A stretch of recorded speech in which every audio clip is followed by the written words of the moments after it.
12 বছর বিদেশ কইরা যা টাকা কামাইলাম ওই টাকা দিয়া জমি কিনলাম, ওইটাও আবার বাপ জানের নামে। বাড়ি কিনলাম, ওইটাও বাপ জানের নামে। বাড়িতে বিল্ডিং উঠাইলাম, ওইটাও বাপ জানের নামে। নিজের টাকা দিয়া ছুডু বাইরে বিদেশ পাঠাইলাম অনেক স্বপ্ন নিয়ে। ওই ছুডু ভাই এখন দেশে টাকা পাঠা বাপের অ্যাকাউন্টে, আর বাপ জানে ওই টাকা দিয়া জমি কিনে, আর জমি দলিল করে ছুডু ভাইয়ের নামে।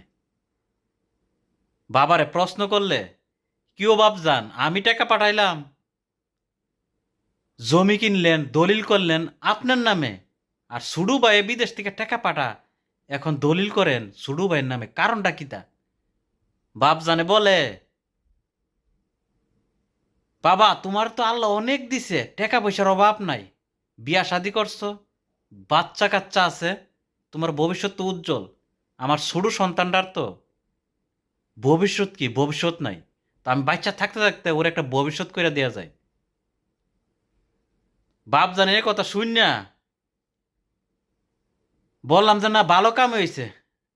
আমার ভবিষ্যতের কথা চিন্তা না কইরা সুডু ভাইয়ের ভবিষ্যতের কথা চিন্তা করতাম, সুডু ভাই কি কইরা খাইব, টাকা পয়সা নাই।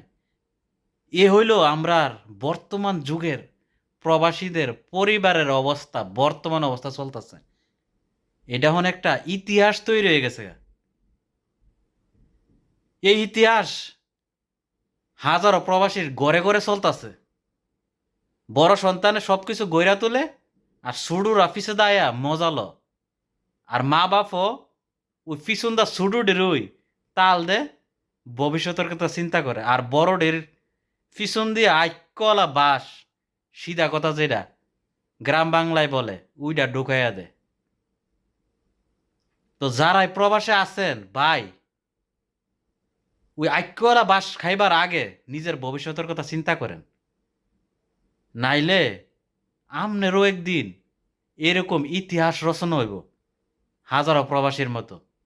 এই ইতিহাস থেকে বাঁচতে চাইলে নিজের ভবিষ্যতের কথা চিন্তা করে নিজের সম্বলটা এখনই গুছাইলেন,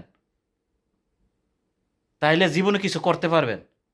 নাইলে বহুত প্রবাসীর মতো সারা জীবনের কামাই বাপ জানের উপর তুইলা দিলে, বাপ জানে শেষে কইব যে সুডুপুতের ভবিষ্যৎ তৈরি করতেছি, আর আমনে যে টাকা পয়সা দিলেন, আমনের কোনো ভবিষ্যৎ নাই। যেসব পরিবারের সদস্যরা মা বাপরা এরকম কাজ করতেছেন, তারা উপরে কিন্তু যাইতেইব, না যায় পারতেন না। গেলে আপনার পিছন দা আঁকওয়ালা বাস লইয়া দাঁড়া রয়েছে, তখন কয়েন উপরওয়ালার কাছে যে আমি তো ছোটো ফুতের ভবিষ্যৎ করে দিয়েছি, বড় ফুতের কোনো ভবিষ্যৎই করছি না। আপনারও জবাবদিহিতা করতে হইব।